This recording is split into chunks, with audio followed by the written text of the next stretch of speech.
फलटणमधील महिला डॉक्टरच्या आत्महत्येवरून सुरेश धस आक्रमक झाले। महिला डॉक्टरच्या आत्महत्येच्या जबाबदार असलेल्या सर्व आरोपींना फासावर लटकवलं पाहिजे। मग यात खासदार असो किंवा दबाव टाकणारे त्यांचे पीए असो, त्यांनाही या प्रकरणात आरोपी ठरवलं पाहिजे, अशी मागणी धस यांनी केली आहे। देवेंद्र फडणवीसांकडे गृह खातं आल्यापासून त्यांचं लक्ष कायदा सुव्यवस्था महिला सुरक्षेवर नाहीये, तर विरोधी पक्षातील नेत्यांच्या विरोधात काय कारस्थानं करता येईल यावर त्यांचं लक्ष अधिक असतं, अशी टीका संजय राऊतांनी केली। अशा घटना महाराष्ट्राच्या कानाकोपऱ्यामध्ये सातत्यानं वाढताना दिसत असल्याचंही राऊतांनी म्हटलं। राऊतांच्या टीकेला भाजप प्रवक्ते नवनाथ बन यांनी प्रतिक्रिया दिली आहे। हे उद्धव ठाकरेंचं सरकार नाहीये, तर देवाभाऊंचं कायद्याचं राज्य आहे, असं बन म्हणाले। पालघरमध्ये साधू मारले तेव्हा गप्प होतात, वाजेच्या वसुलीसाठी नाही तर लोकांच्या सेवेसाठी देवाभाऊंचं सरकार आहे, असा दावा त्यांनी केला आहे। फलटण उपजिल्हा रुग्णालयातील महिला डॉक्टरची आत्महत्या ही जिल्ह्याला काळिमा फासणारी घटना आहे, असं माजी खासदार रणजितसिंह नाईक निंबाळकरांनी म्हटलं। या प्रकरणात जे कोणी आरोपी असतील त्यांच्यावर कठोर कारवाईची मागणीही त्यांनी केली आहे। फलटण बलात्कार प्रकरणाशी अभिजित निंबाळकर यांचा संबंध आहे असा गंभीर आरोप अंबादास दानवेंनी केला। यावर मुख्यमंत्री काय कारवाई करणार असा सवालही त्यांनी केला आहे। सामाजिक न्याय मंत्री आणि शिवसेना नेते संजय शिरसाट यांनी राजकारणातून निवृत्तीचे संकेत दिले का?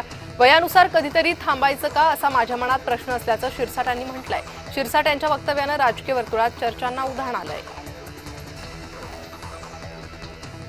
उपमुख्यमंत्री एकनाथ शिंदे तातडीनं दिल्ली दौऱ्यावर गेले होते। या दौऱ्यात ते वरिष्ठ नेत्यांशी चर्चा करणार असल्याची माहिती होती, मात्र पंतप्रधानांना शुभेच्छा देण्यासाठी आपण दिल्लीला आलो असल्याचं उपमुख्यमंत्री एकनाथ शिंदे यांनी म्हटलेलं आहे। नांदेडमध्ये अजित पवारांचं भाषण सुरू असताना कर्जमाफीवर बोला, अशी मागणी शेतकऱ्यांनी केली। कर्जमाफी करणार नाही असं कधी सरकार म्हणालं नाही, योग्य वेळी आम्ही कर्जमाफी करू। नुकसान भरपाईसाठी 31,000 कोटी रुपये लागले, असं उपमुख्यमंत्री अजित पवार म्हणाले। उपमुख्यमंत्री अजित पवार यांच्या उपस्थितीत दिवंगत आमदार बापूसाहेब गोरठेकर यांच्या दोन्ही मुलांनी राष्ट्रवादीत प्रवेश केलाय, त्यामुळे नांदेडमध्ये शरद पवार गटाला खिंडार पडलं। यावेळी नवाब मलिक, बाबासाहेब पाटील, प्रताप पाटील चिखलीकर उपस्थित होते।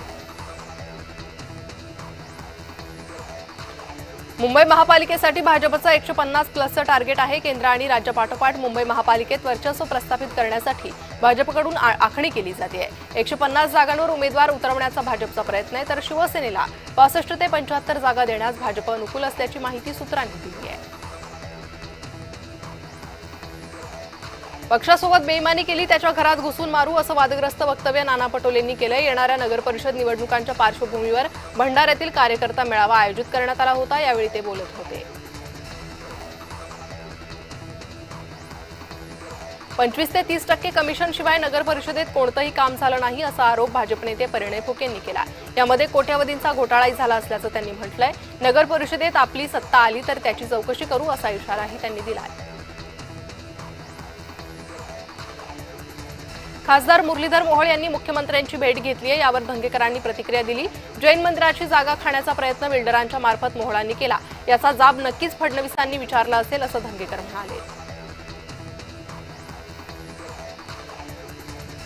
मंगळवेढ्यातील छत्रपती शिवाजी महाराजांच्या पुतळ्याचा अनावरण कार्यक्रम रद्द करण्यात आल्याची माहिती आमदार समाधान आवताडे यांच्या कार्यालयाकडून देण्यात आली आहे। या कार्यक्रमाला मुख्यमंत्री फडणवीस आणि जरांगेंना निमंत्रण दिलं होतं, तर या आयोजकाला न सांगताच जरांगे यांना निमंत्रण दिल्यानं गडबड झाल्यानं कार्यक्रम पुढे ढकलण्यात आल्याची चर्चा आहे।